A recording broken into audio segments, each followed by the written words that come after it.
I'm here to do a video on a long-awaited deck profile on my Altergeist deck that people has been wanting for so long. So first off, I want to say that this is a turn 2 deck base because I do lose my dice rolls a lot, so I am basing my deck off of going second.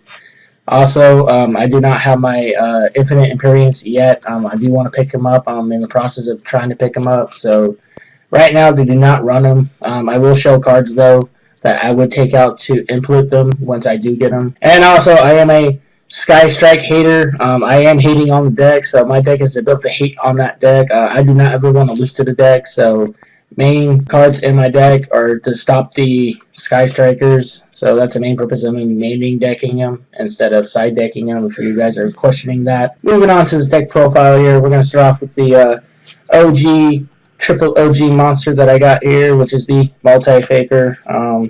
If anyone does not know what Multi-Faker does, he basically special summons himself from the graveyard, or not from the graveyard, from the hand.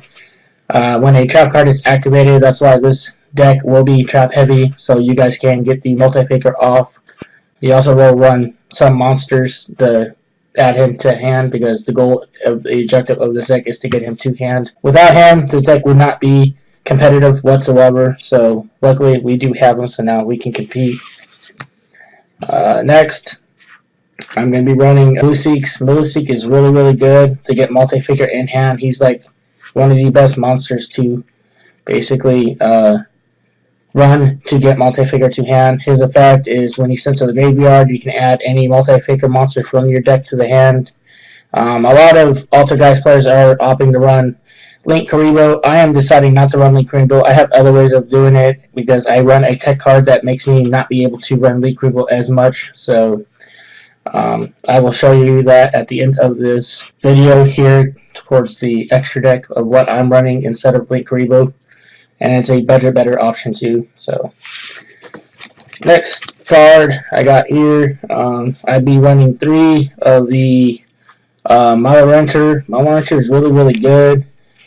He's basically the monster that sets Protocol, which is the other card that you're really relied on is Protocol. Being able to summon him and set that Protocol is 90% of your plays with him when he's summoned. The other 10% is if you do open it with Protocol. Manifestation is the other trap card you do set. Yeah, definitely run 3 of him. You don't want to definitely run less than that. It's kind of standard for these. Next, I do run 2 Silhouettes. Silhouette is basically the Korean of this deck. If no one knows what Korean does, he just basically bounces 1 card, Altergeist card from my side of the field, and I can bounce 1 card on your side of the field. No, he doesn't destroy. He does target though, sadly, but there's ways to get around that. But he's basically the Altergeist target or the Multi-Faker target when Multi-Faker is special summon. He is the guy that you do go into. Yeah, some do run 3 because they do run the Pot of Desires. I run 2 because I don't run Pot of Desires. I do not want to open up with Silhouette, so I opt to run 2 because I do not want to see him. I want him to be in my deck when Multi-Faker goes off, so that's why I opt to run 2. That's it for the Altergeist monsters. Now moving on to the hand traps. Since I am going second, I am maxing out on these hand traps. So starting off with the 3 Ghost Ogres. Ogres is the better card than Ash, in my opinion. People probably have different opinions on this. You can run Ash or Ogre. I decided to run Ash because I think Ash is the more effective card in this format. So that's why I decided to run 3 Ogres, because I want to max out because I am going second. Next is Ghost Reaper Winter Cherries. In my opinion, probably one of the best hand traps in this format. Being able to strip a extra deck monster from your opponent is very crucial and lethal to this format, because a lot of the meta decks right now rely on like 1 or 2 Link monsters. So being able to strip that Link monster from them is kind of brutal. It's kind of crippling when you can do it, especially on turn 1. Because if they don't have anything else, that basically stops them. So I do want to bump her up to 3. I'm going to definitely try to make room to bump her up to 3. So that's it for the monsters. I do run 15 monsters, so the monster count is 15 for me. Next is the spell cards, which, as I explained with multi-faker. It is trap heavy, so I'm not running a lot of spells. I'm only running 3. So starting off with the Pot of Duality. It is not Pot of Desires. I don't like Pot of Desires because I have bad luck. So when it comes to banishing, it seems like I always banish my combo cards, all my multi-fakers, all my protocols. I want no excuses when I lose. So Desires would just give me an excuse to say, oh, I lost because of Desires. I don't want that. So that's why I'm opting to run the 2 dualities. I want no excuses. If I lose because I suck, not because of one card. Next spell card, Upstart Goblin. The only reason why this is in my deck is for consistency reasons, and also it's an easy card to side out when game 2 and 3 come around. I don't have to frustrate with myself or what I should side out. This is definitely like number 1 card that does come out. Knowing that, that's why I run it, because consistency and it's an easy side out. That's it for the spells. Now moving on to the traps. 3 protocols. Probably the best trap card in my deck. One of the best trap cards. I'm not going to say it's the best trap card, but it is one of my better trap cards I have to my disposal. Being able to negate a monster effect on field, grave, or in your hand is really good. And it being consistently able to be on board by turn 1 is really good too, because you have so many ways of searching for this card. You also have your Altergeist being able to protect with this card too, so it does so many things, and it's so good in this deck. You probably could just run 2, and I would probably take out 1 protocol for the Infinite Imperience. So once I do get it, one of these protocols will come out, because you really don't need to run 3. I'm just running 3 because I need to see it, because I don't run it at the moment. So next card, Personal Swooping. This card is so good. What makes it not so good, though, it is not an Altergeist named trap card. If it was, this deck would be broken. This card in general would be just broken, and a lot of people probably would be playing this instead of Sky Strikers. But unfortunately, it's not. So knowing that, you have to run 3. You can't run less than 3. If you are, then it's a big mistake. You definitely should run 3 and keep it at 3. There should be no reason why you run less. Anyways, the purpose of this card here, it guarantees for you to get multi-faker by turn 2. Being able to send a Altergeist monster to the deck and being able to search for a multi-faker is really good. So that's why you run 3, because you want to see it as soon as possible. Next trap card, 2 Manifestations. This is really, really good. It's a Monster Reborn. It's not as good as OCG, because it did get the reprint. OCG can abuse this card as we can't, but we got the Hexia that is better, so it's okay. Run 2, you only need to run 2. 1 doesn't seem like it's good enough, because you do want to see this late game, and sometimes at 1 you don't see it at all, so you do want to see it. 3 is too much, because you don't want to see it too early, so I think 2 is the perfect number, and it's the right call. A lot of Altergeist decks do run it at 2, and I agree with that. Next trap card. The Torrential Tributes. Honestly, I don't know what to say about this card. I have never played it in an Altergeist deck. This is the first time I'm going to be playing it with Altergeist. So, a buddy of mine told me about this card. I'm going to definitely try this out this weekend. I'll let you know at the end of the weekend how this deck went, how it performed. If I do like the Torrential Tributes, it will stay. If not, I'm putting my Compulse, which is what I took out for this deck, back into my deck. If I do get the Infinite Imperience, one of these will be coming out, though, because you technically only need to run 2. But since I don't have the Imperience and I need to be able to protect myself, 3 Torrential Tributes is perfect for me, so I run 3. Next is the Solemn Brigade, the Solemn Brothers, the 2 strikes, 1 judgment, and 1 warning. The Solemn Brigade, I don't need to say much about this. We all should know what the Solemn Brigade does. This deck is a stun control based deck, which is what these cards do for you, is give you the control aspect of the deck and also being able to stun your opponent. With the in-gaming procedures coming to a screeching halt soon, and changing. I definitely would take out the one warning though for my third Infinite Imprints, because Life Points is going to be crucial now, and it's just too costly to run all 4 of them after June 1st. So I will be removing the one warning for the third Infinite Imprints. So those are the basically 3 cards I just showed you that will be taken out for the Infinite Imprints. Next for my trap cards is going to be the OG Floodgate that will never die.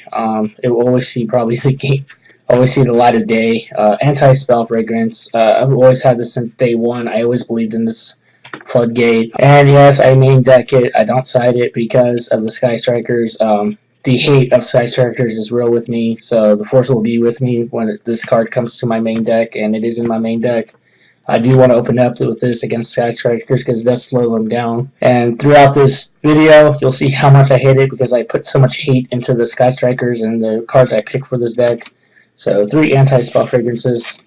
And it also stops other decks that's spell heavy too, but it's mainly for Sky Strikers, I'm not gonna lie. I'll be honest. I'm an honest man. Same reason why I run this card, Imperial Order, another hate card for Sky Strikers. And since I'm not spell heavy, anti-spell or Imperial Order does not affect me whatsoever. It affects them, so that's all that matters with me. Next, my tech cards that I choose to put in this deck, the 2 Mind Crushes. Mind Crush is really, really good. Being able to strip them of the evenly match is why I run this, because I do lose the evenly match, and I just want to be prepared for it. Also, if they don't run evenly match, the other purpose of this is knowledge, which, my motto in life is knowledge is power. Being able to have the knowledge of what they're running and being prepared for it is crucial with me. I just like to have that knowledge of what they're running and being prepared for it. Since I do run hand traps, I want to know what to be able to hit and be able to know when they're trying to bait me out with it. So 2 Mind Crushers for that reason. It's good, and it's my evenly match out. Last, but certainly not least for my main deck here. No, it's the last. I lied. Rivalry Warlords. If no one knows what this card does, it allows only the player to control one type of monster. All my Altergeist monsters are spellcasters. Also, every card in my extra deck that I am able to go into are spellcasters. This is the main reason why I opt not to run Link Karibo, because this card with Link Karibo really, really messes my deck up. I can't play Yu-Gi-Oh! That's the reason why I opt to play the Link Karibo, and I play the other card that I will show you in my extra deck, because it is a spellcaster, and I don't think a lot of people know that. But anyways, 2 Rivalry Warlords, because Sky Strikers kind of lose to this a little, because they can't snatch and steal if they control a monster. And also, other decks do struggle with this too, so it's a good card for me, and it's a bad card for other decks. That's it for my main deck. It's 42 cards. Moving on to my extra deck. I'm only going to show you the cards I do go into. The rest of my cards that don't go into are cherry targets, and cherry targets vary. So I run the 3 Hexias. Hexias is probably the main Link monster I do go into with this deck. A lot of Altergeist will agree that this is probably the only Link monster they would go into besides the Link Karibo and the card I'm about to show you after this.